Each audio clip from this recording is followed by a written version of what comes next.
Hello മക്കളെ, അപ്പോൾ എൻ്റെ മക്കളെല്ലാവരും സ്കൂളിലോട്ടൊക്കെ പോയിട്ടുണ്ടായിരിക്കും അല്ലേ? അപ്പോൾ ഇന്നത്തെ ദിവസം എന്ന് പറയുന്നത് വളരെ സ്പെഷ്യൽ ആയിട്ടുള്ളൊരു ദിവസമാണ്. കാരണം നമ്മുടെ 2 മാസത്തെ വെക്കേഷനൊക്കെ കഴിഞ്ഞ് അല്ലെ, വെക്കേഷനൊക്കെ നിങ്ങളെല്ലാവരും അടിപൊളിയായിട്ട് എൻജോയ് ചെയ്തിട്ടുണ്ടായിരിക്കും. ഇനി ആ ഒരു 2 മാസത്തെ വെക്കേഷനൊക്കെ കഴിഞ്ഞിട്ടാണ് എൻ്റെ കുഞ്ഞുങ്ങളെല്ലാവരും സ്കൂളിലോട്ട് പോകുന്നത്. അവിടെ നിങ്ങൾക്ക് വേണ്ടി കാത്തിരിക്കുന്നത് എല്ലാം പുതുതായിട്ടുള്ള കാര്യങ്ങളാണ്. പുതിയ ടെക്സ്റ്റ് ബുക്ക് ആയിരിക്കും, പുതിയ ടീച്ചേഴ്സ് ആയിരിക്കും, പുതിയ ക്ലാസ് റൂം ആയിരിക്കും, ഇനി ചിലപ്പോൾ നിങ്ങൾക്ക് പുതിയ ഫ്രണ്ട്സ് കിട്ടും. അപ്പോൾ ഈ പുതുതായിട്ടുള്ള എല്ലാ കാര്യത്തിനെയും വളരെ ഹാപ്പി ആയിട്ട് തന്നെ മക്കളെല്ലാവരും സ്വീകരിക്കുക. കാരണം ഈ ഒരു സ്കൂൾ ലൈഫ് എന്ന് പറഞ്ഞു കഴിഞ്ഞാൽ അത് വളരെ രസകരമായിട്ടുള്ള സംഭവമാണ്. നിങ്ങൾക്ക് ഈ ഒരു സ്കൂളിൽ പോകുന്നത് കൊണ്ട് പഠനം മാത്രമല്ല, ഇതുകൂടാതെ ഇൻഡയറക്റ്റ് ആയിട്ട് കുറേ കാര്യങ്ങൾ നിങ്ങളോട്ട് കിട്ടും. ഓക്കെ, അതൊന്നും ഇപ്പം നിങ്ങൾക്ക് വിസിബിൾ ആയിരിക്കില്ല.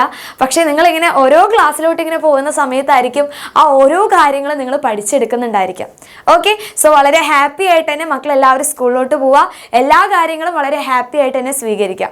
ഇനി നമ്മുടെ ജൂൺ 2 മുതൽ അതുകൂടാതെ ജൂൺ 2 മുതൽ ജൂൺ 16 വരെ നമ്മൾ സ്കൂൾസിൽ ടെക്സ്റ്റ് ബുക്ക് റിലേറ്റഡ് ആയിട്ടുള്ള ക്ലാസ്സസും കാര്യങ്ങളൊന്നും ഉണ്ടായിരിക്കില്ല. ഇപ്പോൾ നമ്മുടെ സൊസൈറ്റിയിൽ നടക്കുന്ന റെലവൻ്റ് ആയിട്ടുള്ള ഇഷ്യൂസ് ബേസ്ഡ് ആയിട്ടുള്ള കുറച്ച് ടോപ്പിക്സ് റിലേറ്റഡ് ആയിട്ടുള്ള ക്ലാസ്സസ് ആയിരിക്കും മക്കൾക്ക് ഉണ്ടായിരിക്കുക.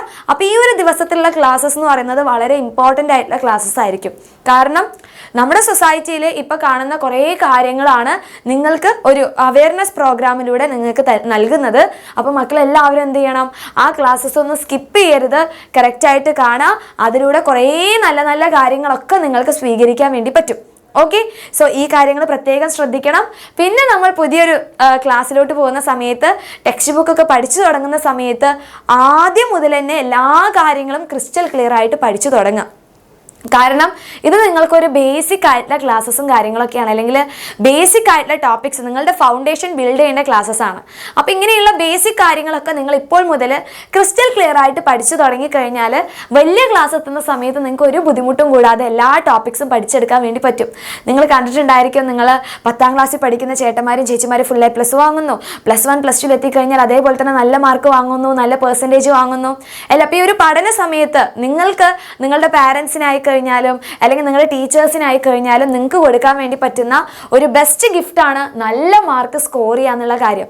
അപ്പോൾ ഈ ഒരു നല്ല മാർക്ക് സ്കോർ ചെയ്യണമെങ്കിൽ എല്ലാം നമ്മൾ ബൈഹാർട്ട് ചെയ്ത് പഠിച്ചിട്ട് ഒരു കാര്യമില്ല. അപ്പോൾ ആദ്യം മുതൽ തന്നെ കോൺസെപ്റ്റ് ഒക്കെ എന്താണെന്നുള്ള കാര്യം ക്ലിയർ ആയിട്ട് പഠിക്കുക. ബേസിക് ആയിട്ടുള്ള കാര്യങ്ങളൊക്കെ ക്രിസ്റ്റൽ ക്ലിയർ ആയിട്ട് പഠിച്ചു കഴിഞ്ഞാൽ നിങ്ങൾക്ക് ഈ ഒരു ബുദ്ധിമുട്ടും കാര്യങ്ങളൊന്നും വരുന്നില്ല. വളരെ ഹാപ്പി ആയിട്ട് തന്നെ ഓരോ സബ്ജക്റ്റും പഠിച്ചെടുക്കാൻ വേണ്ടി പറ്റും. പിന്നെ നിങ്ങൾക്ക് ഏത് സബ്ജക്റ്റാണോ ബുദ്ധിമുട്ടുള്ളത്, ആ ബുദ്ധിമുട്ടുള്ള സബ്ജക്റ്റ് ഇപ്പം നിങ്ങൾക്ക് ഈ ഒരു വീക്ക് എന്ന് പറയുന്നത് വലിയ ക്ലാസ്സസും കാര്യങ്ങളൊന്നും ഉണ്ടായിരിക്കില്ല. എക്സാം വരുന്ന സമയത്തായിരിക്കും നിങ്ങൾക്ക് എല്ലാ കാര്യങ്ങളും കൂടി ഉണ്ടായിരിക്കുക.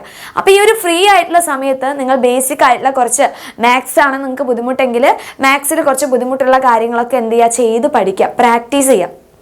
ഓക്കെ, കൃത്യമായിട്ട് പ്രാക്ടീസ് ചെയ്ത് കഴിഞ്ഞാൽ ഇങ്ങനെ നിങ്ങൾ പേടിക്കുന്ന സബ്ജക്റ്റ് ആയിക്കഴിഞ്ഞാലും ബുദ്ധിമുട്ടായിട്ടുള്ള സബ്ജക്റ്റ് ആയിക്കഴിഞ്ഞാലും മക്കൾക്ക് ഈസി ആയിട്ട് പഠിച്ചെടുക്കാൻ വേണ്ടി പറ്റും.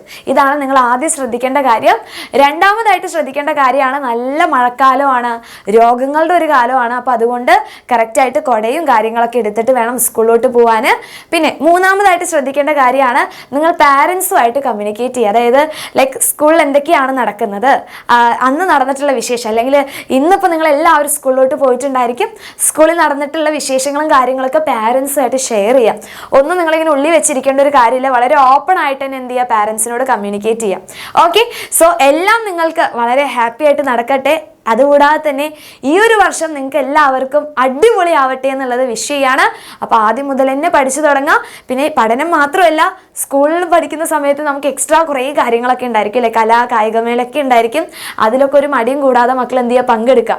അപ്പോഴാണ് നിങ്ങൾക്ക് ഈ ഒരു മടിയും കാര്യങ്ങളൊക്കെ പോവുക, ഓരോ ചലഞ്ചസും ഫേസ് ചെയ്യാൻ വേണ്ടി പറ്റുക. ഓക്കെ, സോ ഇത്രയും കാര്യങ്ങളൊക്കെ ശ്രദ്ധിച്ച് നല്ല മക്കളായിട്ട് അടിപൊളിയായിട്ട് പഠിക്കാം.